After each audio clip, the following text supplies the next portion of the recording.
Những điệu nhảy là một cách để truyền đạt cảm giác của sự sống, để tiếp thêm năng lượng cho người xem về nghị lực, phép màu, sự hài hước, sự đa dạng và những điều kỳ diệu của cuộc sống.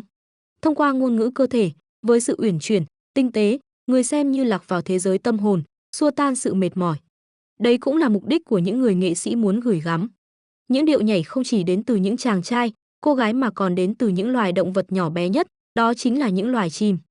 Hãy cùng kênh khám phá thế giới động vật tìm hiểu đâu là loài chim khi nhảy múa uyển chuyển và thu hút nhất nhé. Top 4 của danh sách là loài chim hồng hạc. Chim hồng hạc thuộc họ Phoenicopteridae, sống ở cả Tây Bán Cầu và Đông Bán Cầu, với nhiều loài tập trung ở Tây Bán Cầu. Phân loại mới xếp chúng vào bộ hạc, thay vì bộ hồng hạc. Điều đặc biệt là khả năng đứng một chân của hồng hạc, được giả định giúp chúng duy trì sức khỏe và lưu thông máu hiệu quả. Chim hồng hạc, với cổ dài, chân dính và bộ lông hồng hoặc đỏ, là biểu tượng của câu nói bạn là những gì bạn ăn. Màu sắc của lông đến từ chế độ ăn đa dạng, chủ yếu là tảo và động vật không xương sống. Loài chim này cũng có những đặc điểm độc đáo khiến các nhà khoa học phải kỳ công giải thích. Chẳng hạn như việc chim hồng hạc thích đứng một chân hay duy trì mối quan hệ một vợ một chồng chung thủy suốt đời. Việc hồng hạc đứng một chân đung đưa trước gió tạo cho người xem cảm giác chúng như một nghệ sĩ đang múa ballet uyển chuyển, kết hợp với bộ lông đặc trưng càng thu hút người xem. Top 3 của danh sách là loài chim công. Được liệt vô danh sách những loài chim quý hiếm xinh đẹp bậc nhất. Chim công mang vẻ đẹp đặc biệt đến từ chiếc đuôi xòe rộng với màu sắc rực rỡ tuyệt đẹp của chim công trống. Chim công có nguồn gốc từ hai đất nước là Trung Quốc và Ấn Độ. Hai loại chim công này có hình dáng tương tự nhau nhưng chim công Trung Quốc có ngoại hình nhỏ hơn. Và mào lông trên đầu chim Trung Quốc giống như lưỡi liềm, còn mào lông chim công Ấn Độ thì xòe ra như chiếc quạt xếp. Một con chim công có thể sống trên 20 năm. Bộ lông đuôi của chim công trống rực rỡ nhất khi nó được 5 đến 6 tuổi. Bộ lông chiếm tới 60% tổng trọng lượng cơ thể của chim công trống.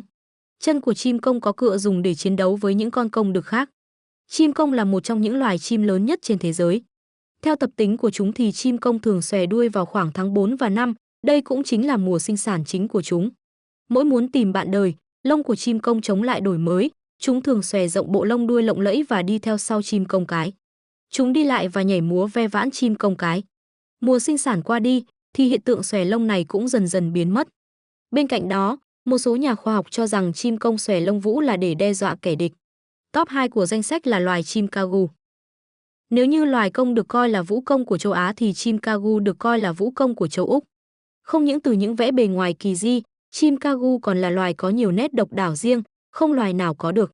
Chim cagu là loài chim đặc hữu của hòn đảo Grande lớn nhất vùng New Caledonia, cách nước Úc 1.200 km về phía bắc. Chim cagu sở hữu đôi mắt màu đỏ và bộ lông trắng mượt, được người dân địa phương gọi bằng cái tên ma rừng. Chim cagu còn sở hữu một cái mào dài đặc biệt không thể nhầm lẫn với những loài chim khác.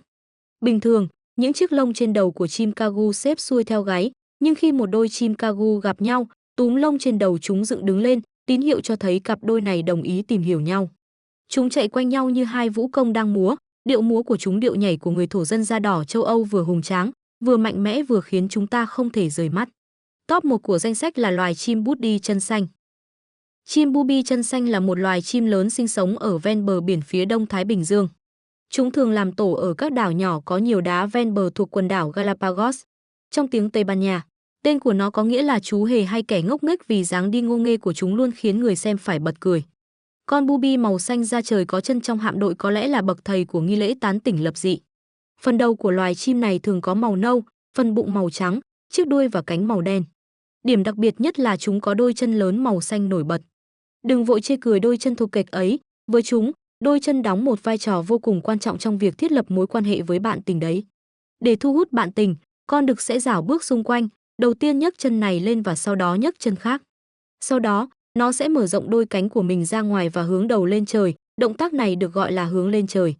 Một khi con đực đã tìm được một người bạn đời thích hợp, chúng sẽ có xu hướng duy trì quan hệ với nhau suốt đời, nuôi các lứa bố mẹ kế tiếp nhau hàng năm.